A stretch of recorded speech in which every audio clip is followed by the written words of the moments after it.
about a month. And before I go ahead and get into this, I just want to remind everybody I am black.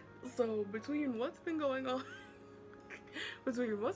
in the news every day, I have taken it upon myself to do a little mental health cleanse. This video is long overdue, so as you can tell by the ears and the makeup, yeah, we're gonna be talking about Cats today. Cats 2019. So before we get started, I did want to also mention that I will be doing another video, which is an animation cringe video. Before we get into my review, definitely like and subscribe, comment, you know. I just do this because I like talking and running my mouth. So let's go ahead and get into Cats. For those who are not aware or don't have any clue what Cats is supposed to be about or the history of Cats, Cats is a Broadway musical that was created by Andrew Lloyd Webber. Like, he was reading T.S. Eliot's, I want to say it was Old Possum's book of practical cats. And it was essentially a book that just contained a bunch of poems about cats. So about a year ago, it was announced that Tom Hooper would be creating the 2019 Cats film, and the internet lost its shit. The trailers basically showed like these humanoid cat type creatures with tails but still had human fingers, and it looked really weird. By the time it got to December, and I think it was like the early night premiere or something, like the first night that it came out, I was really bored and I was like, you know what, let me just give this a chance. I actually watched the 1998 Cats musical, and it was really good. I was actually taken aback that I liked it. The story was very confusing. I was impressed with the dancing, the acrobatics, like the fact that people were cartwheeling and singing at the same time and doing all these flips and tricks. I heard someone say in a YouTube review of Cats that it's sort of like a parallel to the Nutcracker, where you don't go to the Nutcracker to see the story, you go to see like the performances and, you know, the music, the dancing, the ballet. When I actually went to see the film, and prior to me seeing the actual film, the 2019 film, I did do some research to understand what I was going to be seeing. So when I actually went to see the film, I did not find it that bad, apart, let me put this out there, apart from the visual effects. And I think that's what turned most people off. I understand that because it did look really cringy. I was not about to actually watch that. Let's go ahead and just get into everything. Tom Hooper was the director for this movie.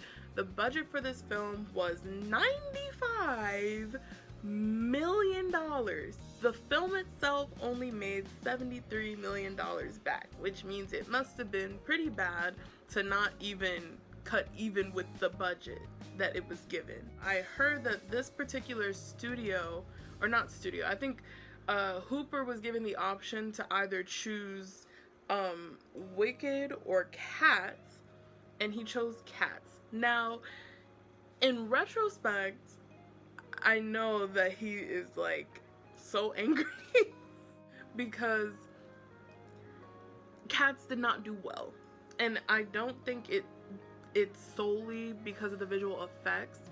I also think that it has a lot to do with the fact that Cats does not have a real solid plot. There are bits and pieces of story that lead up to this grand finale, but the problem is it's really hard to create a cohesive plot. Wicked is a story that has a very linear plot, and everything is explained throughout the different scenes. If you're talking about a musical that can easily be translated into a film, Wicked definitely has the higher up. Let's look at the cast. So I'm only really going to be talking about the characters that I felt like were important due to them having more screen time. We have Robert Fairchild as Munku Strap, and Munku Strap is sort of like, I don't want to say he's like the leader of the Jellicles, but he's like sort of like one of like the father figures in the Jellicles. Typically has the role in the musical and the movie as sort of guiding Victoria, or in the musical's case, the audience, to get to know like what Jellicles are. Francesca Hayward, who I believe is a new actress on the scene, as Victoria, the kitten. So Victoria's character in the musical was sort of like a minor character. She didn't really play a pivotal role until the end of the musical, where she was able to like touch Grisabella, the glamour cat, and make her a part of the Jellicle gang. They decided to make Victoria sort of like the audience's vehicle to navigate the film. Victoria is like an abandoned kitten. She's like tossed into the alleyway. She's abandoned, and she ends up like meeting the Jellicle cats in the alley, and then they sort of, you know, ask her like, are you a Jellicle? And she's like, well, I don't know, what are Jellicles? And then it segues into a song about Jellicle cats. For Jenny Annie Dots, we have Rebel Wilson. Now for the people who know me, who are like subscribed to me, who I know like IRL, they know that I cannot stand Rebel Wilson for so many reasons. I just feel like she's not that funny. She's kind of overrated, and I think a lot of studios and casting directors sort of add her in because they like white comedians who play into like that dry humor aesthetic. Jenny Annie Dots, in terms of the character themselves, what I did not like was that Jenny Annie Dots in the musical is like a classy, well-to-do socialite cat. In the film, they just made her like a klutz, and she was like just all of these fat jokes like, oh, she's so fat she can't stand up, and I'm like, oh, okay, is that supposed to be funny? Like, can we move on? Rum Tum Tugger was played by Jason Derulo, and as much as I hated him trying to put on that fake accent, and if that's his real accent, I am so sorry. Yeah, he did that. That character suited him very well. Very flirtatious and loving to dance, and the hip pivots and all of this. It was great. Grisabella was played by Jennifer Hudson. So I love Jennifer Hudson. I think she's a really great singer. I will say I'm not too sure if she was like embracing the role of playing a cat. I'm gonna put it like this. Jennifer Hudson the whole time during the film just sort of looked like, this is weird, but I'm getting a check, so I'll do it. When it came to singing, she gave it her all, 10 out of 10, but just like the acting, there are just some times where she just looks so uncomfortable on screen, and I just be feeling so bad. I'm like, I'm so sorry, sis, but get your check, because you did that. Bustopher Jones was played by James Corden.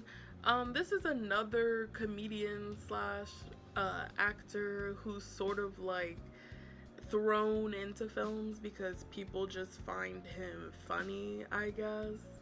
And I mean, there were certain parts where, you know, he was doing some antics and I found it funny, so that's good for him. And Bustopher Jones is like this fat cat that just eats a lot. Macavity, we have to Yo. So many people were like, why did Idris Elba take this role? I am not complaining. Idris Elba was invested into this role. Idris Elba said, you know what? This was a role given to me. I'm also getting a check, so I'm gonna give my all to this role. Like, I have never gotten so many chills in one sitting when this man just says, Macavity, and disappears. Macavity is like the main antagonist, I would say. Old Deuteronomy, who was played by Judi Dench. Judy, I love you. You can't sing, baby, but I love you. Old Deuteronomy is the cat that is like the matriarch of the Jellicle cats, and she hosts the Jellicle ball and makes the Jellicle choice, so that way they can decide which cat gets to have a new life. Mr. Mistopheles was played by Laurie Davidson. He was okay. I mean, I personally didn't like the route that they chose to go with for this character, because in the musical, Mr. Mistopheles is a very confident and suave magician. And I think in the film they tried to make him like this awkward, shy cat who's just like, I'm so reserved, but also I can do some magic tricks, but I have trouble doing my magic tricks. I feel like the way that they characterized him in the film just prolonged the movie, the entire movie. Skimbleshanks, best cat, 10 out of 10. Stephen McRae, he killed it. Tap dancing, 10 out of 10. Singing, 10 out of 10. Acting, 10 out of 10. Great. Bomb Ballerina, who doesn't really come into play until the middle end part of the film. She is sort of like this sexy, mysterious cat who comes down and starts sprinkling the catnip over the other cats and starts singing about Macavity. Taylor Swift did okay. I mean, her song for Macavity was great. I think she did the damn thing, and she kept her accent, which is more than I can say for Jason Derulo. Last but not least of the characters that I wanted to talk about was Gus the theater cat, played by the beautiful, the adorable, the sensational Sir Ian McKellen.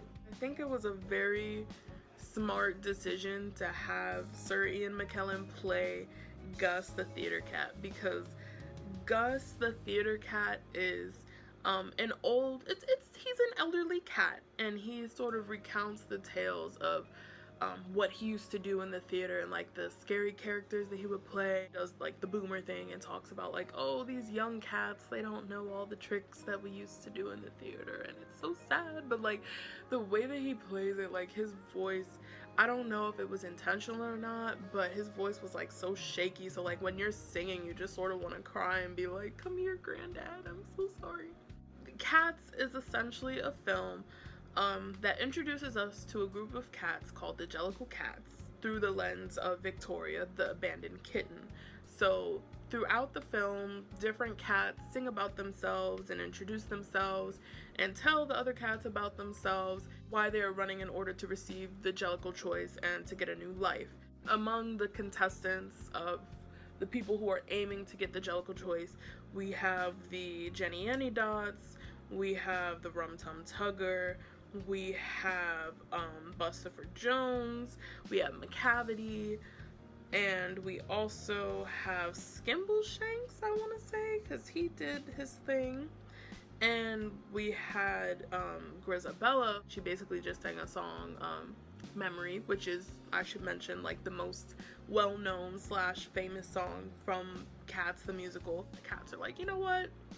She should get it. Through all of this auditioning and whatnot, Macavity just basically kidnaps anybody who's in competition with him. So he is going around snatching up cats, snatching them all up. Each time he snatches up a cat, he's always like, Macavity, and then disappears. Like, it's so weird. Bum Ballerina, after she's done, you know, singing about him and getting all the other cats high off of catnip, she finally admits, like, oh, you know, this was his plan, but I didn't know it was gonna be this serious, so somebody gotta go find him. Okay, so then Mr. Mistopheles, the magical cat, he finally composes himself. I mean, he's been trying, he has a little wand, he's been poof, poof, poof, nothing. And then finally he poofs a little harder, and he's able to conjure up Old Deuteronomy, who was kidnapped by Macavity. So they're like, oh my god, yay! Isabella does her song, and they nominate her for the Jellicle choice. Old Deuteronomy approves, and that's basically how the movie ends apart from the ending song, like I want to say like the addressing of cats. So let me go ahead and get into my overall rating. Now, I judge this film, let me go to my notes, I wrote everything down. So, I'm judging this film out of 5 stars, and the elements that I am judging are the directing, writing, cinematography, editing, acting, production design, music. Let's talk about the directing. Tom Hooper. I was very generous with giving Tom Hooper a 3 for directing.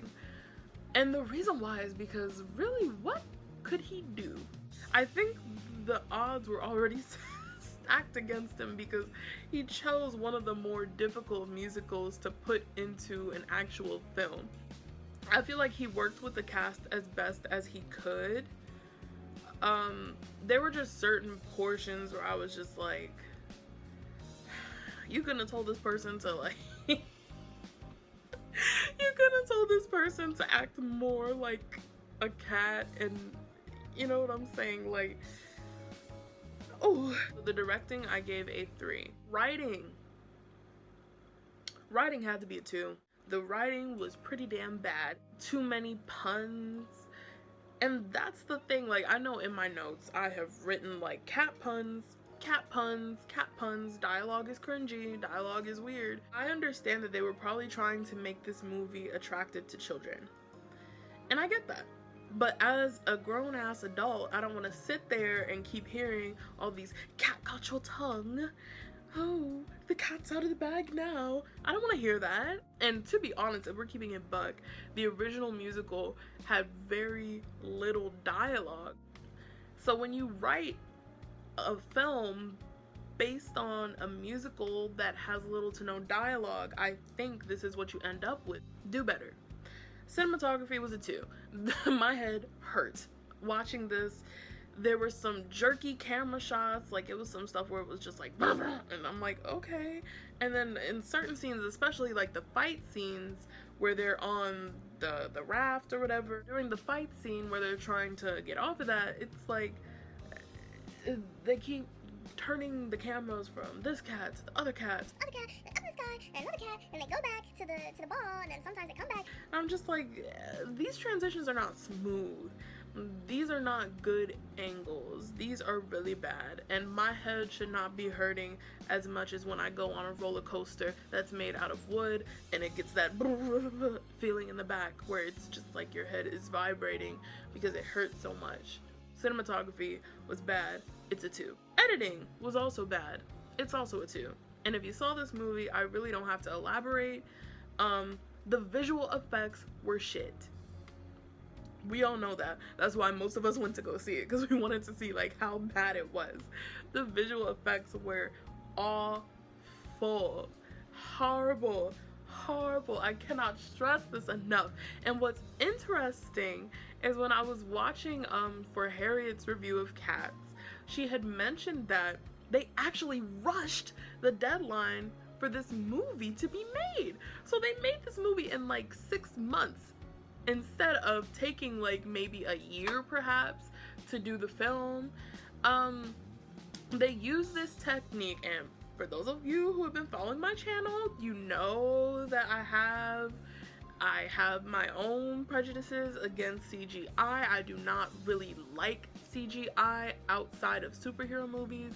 It just makes my skin itch, and I really miss hand-drawn animation. They use this technique of CGI, or this new technology they developed called digital fur. It basically places fur on different parts of the body to make people look like they have this natural fur. Now, the problem with that is that during the film, that fur looked unnatural. It looked weird. Like, I'm watching somebody and the fur is just like moving weird, and it just looks very synthetic. It looks disgusting. While people were viewing the film, a lot of people complained that like the faces were jerky, because they didn't edit stuff right. For example, they cast Lay Twins in here as a pair of cats.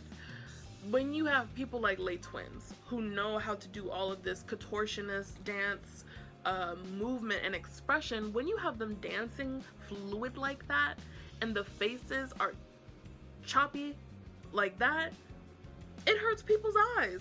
They had $95 million. There is no excuse, and they could have easily pushed back the deadline for this film to be done, but they did not. Acting, I said acting was a 3.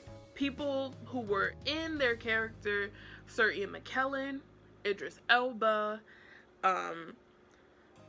those were my mains. Jason Derulo, even Taylor Swift. Taylor fucking Swift, who would have thought? Acting was not anything spectacular, but for certain characters, they did do what they need to do. You know, I could really believe that the actor who did Skimbleshanks really believed he was Skimbleshanks because he was doing all that tap dancing on the railway.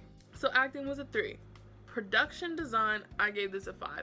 Hands down. If you know me, you know that I like to see a lot of color, especially if your film is going to, is supposed to be marketable to children or young people. You gotta have colors. You gotta have something that will pull them in. I do acknowledge that in terms of production design, there were definitely problems with some of the proportions of the set. Apart from that, the sets look good. For each set piece that was behind one of the main cats that were singing, it matched them so well. Music was a 4. You know, Cats is one of those musicals where I love bits and pieces of the soundtrack. And most of this music was already created by, of course, Andrew Lloyd Webber, but there was an addition of a song called Beautiful Ghosts. Not a fan. Sorry, white people, not a fan. I saw so many white people on Facebook like, this song was so great, I have it on my phone, it's amazing. And I was like, the song was not cute at all and did nothing. Oh, ooh, and I think this was another reason why I did not give it a 5 for music. One of my favorite songs from Cats is Mungo Jerry and Rumple Teaser song.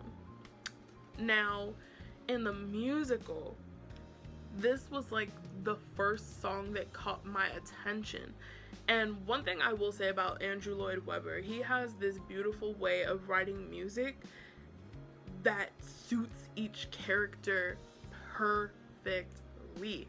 Each cat in the original musical, not the film, in the original musical, each cat, the music from the song that cat is singing matches their personality, you know. And this is so like prominent in the song for Mungo Jerry and Rumple Teaser. In the musical, the melody of the song was something like,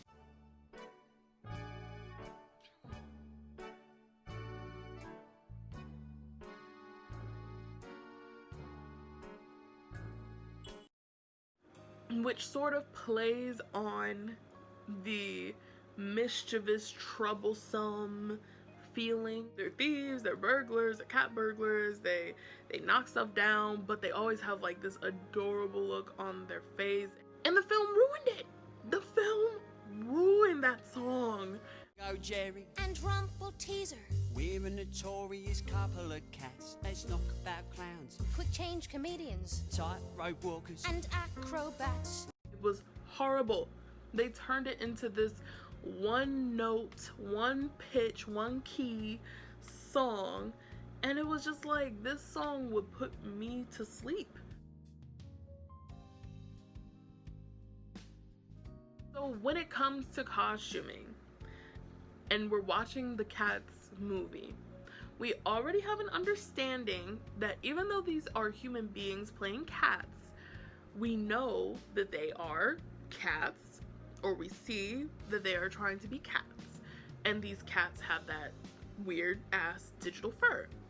So why on earth, if this is the route you're going, if you're going to put the digital fur on them to make them look more cat-like.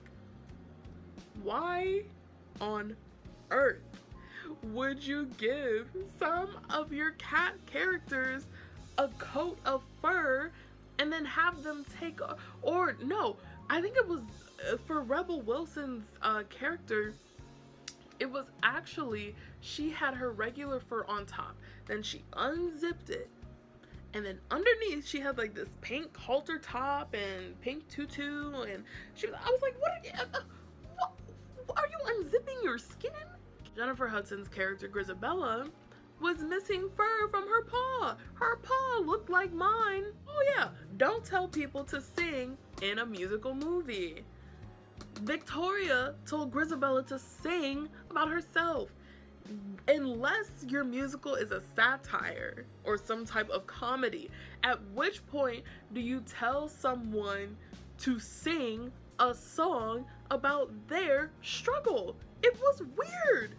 Who does that? So yeah, that was essentially my review of Cats. It was a 3. It was almost average. Just poor effects, poor writing. They ruined one of my favorite songs. I think that people should have done research before they watch this film. And I say that because unfortunately for a lot of the people who weren't like me and who didn't like watch the original versions and, you know, do a bit of research to know like what this musical was about and what it was based on, for a lot of the people who just went into it head first and that was their first taste of Cats, they hated it, and they will not be more likely to go and see that independently, even if it is on stage, because they had such a horrible interaction with this film. So I mean, I think that's the hardest thing for me. Luckily, one of my close friends, Malinette, we love Cats, so, you know, I'm waiting for her to see the new Cats. I don't know if she'll like it, but, I mean, to each his own. So, yeah, that's all I had to talk about today. So, like I said, I will be making another animation cringe video. Get ready to get your tomatoes, your rotten tomatoes, and throw them, because it's gonna be a horrible one. And I will be posting my We Speak on Pride and LGBTQ+ video as well. So yeah, anyway, if you guys liked my review and want me to do more, like, comment, subscribe. You can also send stuff to my email. I know I have a bunch of stuff that I have to do for Malina because she sent me a bunch of requests, so I will definitely be trying to get on that. And anyway, this video is already long as it is, so I'm gonna go ahead and sign off. Thank you all for watching. Stay safe out there. Black Lives Matter. Wear a mask. Stay your ass home if you can, because the pandemic is not over. Okay guys, bye.